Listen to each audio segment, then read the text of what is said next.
یہ شروع سے پیغمبر حسن و جمال حضور علیہ السلام کی توہین و تنقیص کو شعار زندگی رکھتے ہیں.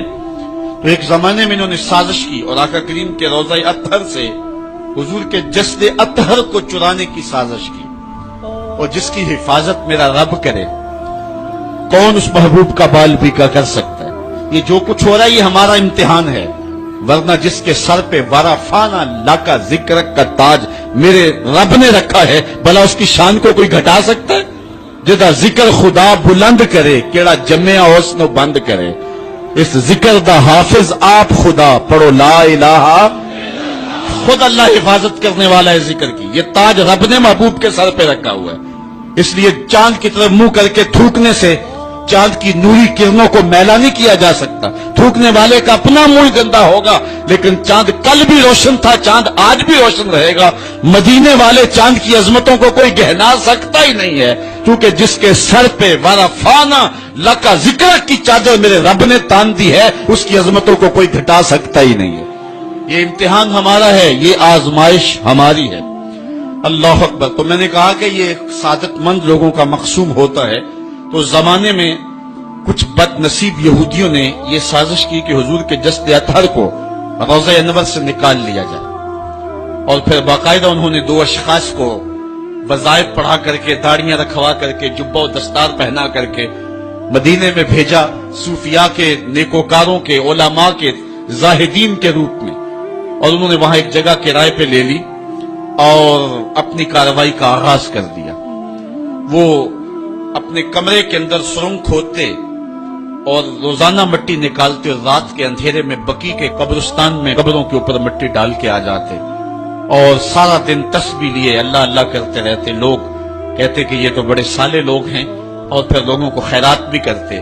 لیکن کارروائیاں اور انداز یہ تھا، لباس خضر میں رہزنی کر رہے تھے، اور یہ ڈاکو اور یہ رہزن لٹیرے ایک بہت خطرناک مہم پہ آئے ہوئے تھے. جب وہ بالکل قریب پہنچ گئے، اور ایک روایت میں آتا ہے کہ حضرت عمر کے پاؤں کا انگوٹھا بھی ننگا ہو گیا. حضور علیہ السلام سلطان نور الدین زنگی کو خواب میں ملے اور ان کی شکلیں دکھائی کہ یہ 2 موذی مجھ کو تکلیف دے رہے ہیں. تو سلطان فوراً اٹھا اور کہا مدینے میں کوئی غیر معمولی واقعہ ظہور پذیر ہوا ہے. اور اس نے جلدی سے کچھ سواروں کو اپنے ساتھ لیا اور کچھ خزانہ ساتھ لیا، اور فوجوں کو حکم دیا کہ وہ تیار ہو کر کے جلدی میرے پیچھے آئیں.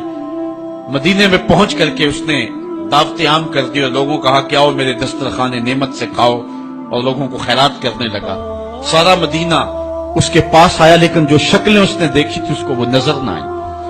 وہ بار بار پوچھتا تھا کوئی رہ تو نہیں گیا. لوگوں نے کہا کہ نہیں، سارے جو ہیں وہ آپ سے خیرات لے گئے ہیں. ہاں 2 شخص ایسے ہیں کہ جو بہت بڑے سخی ہیں، ان کو تو ضرورت ہی نہیں آپ کی دہلیز پہ آنے کی. بادشاہ نے کہا مجھے دکھاؤ وہ کون ہے. بادشاہ کو شک گزرا یہ وہی تھے. جب سامنے آئے تو بادشاہ نے فوراً پہچان لیا. کہا کہ میں تمہارے ڈیرے پہ جہاں تم رہتے ہو وہاں جانا چاہتا ہوں. بادشاہ تفتیش کرنا چاہتا تھا. جب دیکھا تو تسبیحیں لٹکی ہیں، مسلح بچھے ہوئے، قالین بچھے ہوئے ہیں. تو بادشاہ مسلح اٹھایا، قالین اٹھایا تو نیچے پھٹا تھا. جب پھٹا اٹھایا تو نیچے سرنگ تھی. پھر بادشاہ نے ان کو جانوروں کے پیچھے بندھوا کر کے چروا دیا. اور میں نے تاریخ میں پڑھا سلطان نور الدین زنگی مدینے کی گلیوں میں پھر اس کے بعد روتا پھرتا تھا، اور اس کی آنکھوں میں آنسو تھے، اور کہتا تھا یا رسول اللہ تمہاری مہربانی کہ یہ ڈیوٹی میرے ذمہ لگائی ہے، ورنہ کائنات بھری پڑی تھی. یہ سعادت مندی میرا مقدر کہ اس نوکری کے لیے مجھے منتخب کیا ہے. اور پھر اس نے روضہ رسول کے ارد گرد جو ہے جہاں تک پانی آتا ہے وہاں تک جو ہے اس نے جو ہے زمین کھدوائی اور سیسا پگھلا کے اس کے اندر ڈال دیا کہ دوبارہ قیامت تک کوئی موذی اس کی جرأت نہ کر سکے. تو روضہ رسول کے ارد گرد وہ سیسا پلائی ہوئی دیوار ہے جس کو کھودا نہیں جا سکتا. یہ سلطان نور الدین زنگی کی زندگی کا یہ انوکھا باب ہے. آئیے اب سلطان صلاح الدین ایوبی کی کہانی بھی سنتے. اسلام کا مجاہد اعظم، یہ حلال اور شریف کی جنگوں کا ہیرو، اور جس پہ امت اسلامیہ کو آج بھی ناز ہے، اور آج صدیاں گزرنے کے بعد یہ سینوں میں دل کی طرح دھڑکتا ہے. سلطان ایوبی کا نام آج بھی دلوں پہ نقش ہے، اور اس کا نام سن کے مردہ جانوں کے اندر بھی زندگی کی حرارت پیدا ہو جاتی ہے.